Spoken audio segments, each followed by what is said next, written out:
Hello दोस्तों, welcome to Bioto Booster. Boost your biology and boost your future. आज हम genetics का एक बहुत ही यूनिक टॉपिक पढ़ेंगे जिसे हम कहते हैं साइटोप्लाज्मिक इनहेरिटेंस। अब तक हमने पढ़ा है कि जो जीन है हमेशा न्यूक्लियस के अंदर क्रोमोसोम्स पर होते हैं, लेकिन क्या आप जानते हैं कि न्यूक्लियस के बाहर भी कुछ जीन होते हैं? आज वही समझते हैं हम, ठीक है।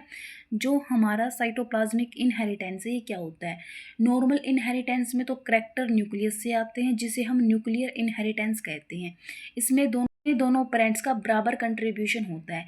लेकिन जो हमारी साइटोप्लाज्मिक इनहेरिटेंस है जिसे हम एक्स्ट्रा न्यूक्लियर या मैटरनल इनहेरिटेंस भी कहते हैं, में कहानी थोड़ी अलग सी होती है, क्योंकि इसमें जो जीन न्यूक्लियर के बाहर यानी कि माइटोकॉन्ड्रिया या क्लोरोप्लास्ट में होता है वो नेक्स्ट जनरेशन में जाएंगे। इन बाहर वाले जीन के ग्रुप को हम क्या कहते हैं? प्लाज्मोन। फिर बात आती है कि हम इन्हें मैटरनल इनहेरिटेंस क्यों कहते हैं। देखिए, जो फर्टिलाइजेशन के टाइम पर जो मेल गैमेट्स है सिर्फ एक न्यूक्लियस फ्यूज होता है, लेकिन फीमेल गैमेट्स अपने पूरे एग यानी कि साइटोप्लाज्म एम्ब्रियो को देती है।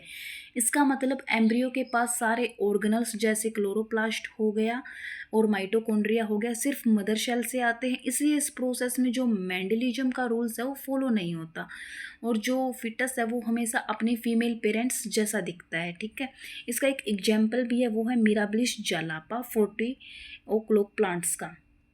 इसमें क्या होता है कि एक तो ये सबसे बड़ा एग्जाम्पल होता है इसका, मिराबिलिस जलापा। एग्जाम में जरूर लिख के आइएगा, नंबर आएंगे, जिससे हम 4 o'clock प्लांट्स भी बोलते हैं, ठीक है। इसमें जो लीव्स है वो 3 टाइप्स की होती है, ग्रीन लीव्स, येलो लीव्स और वेरीजेटेड लीफ। वेरीजेटेड का मतलब क्या होता है? जिनमें ग्रीन और येलो पैचेस होते हैं उसे हम क्या बोलते हैं? वेरीजेटेड लीव्स बोलते हैं। यहाँ जो लीफ का कलर है वो क्लोरोप्लास्ट के जीन कंट्रोल करता है। इसका क्रॉस है वो बहुत इंटरेस्टिंग होता है। अब देखिएगा, अच्छे से समझाती हूँ मैं। अगर हम इसके क्रॉसेस को देखें तो रिजल्ट हमेशा फीमेल पेरेंट्स पर डिपेंड करता है। केस 1 देखिए, अगर फीमेल पेरेंट्स ग्रीन है तो सारे फिटस हैं वो क्या होंगे? F1 में जो ग्रीन होंगे, ठीक है, चाहे मेल किसी भी कलर का हो। केस 2 में क्या है? अगर फीमेल्स पेरेंट्स वेरीजेटेड है तो F1 जनरेशन भी वेरीजेटेड होगी। और केस 3, अगर फीमेल पेरेंट्स येलो है तो हमारा फोर्थ स्प्रिंग है वो भी क्या होगा? वो येलो ही होगा, ठीक है। इसका कंक्लूजन क्या निकलता है? जो F1 जनरेशन हमेशा अपनी फीमेल पेरेंट्स जैसी होती है, क्योंकि क्लोरोप्लास्ट जीन्स हमेशा मदर से ही मिलते हैं।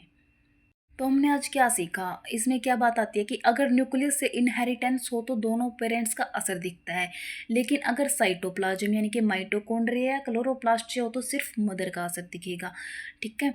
तो प्लाज्मिक इनहेरिटेंस आपको यही समझाना चाह रहा था। आई होप आपको ये वीडियो पसंद आई होगी। लाइक और सब्सक्राइब जरूर करें।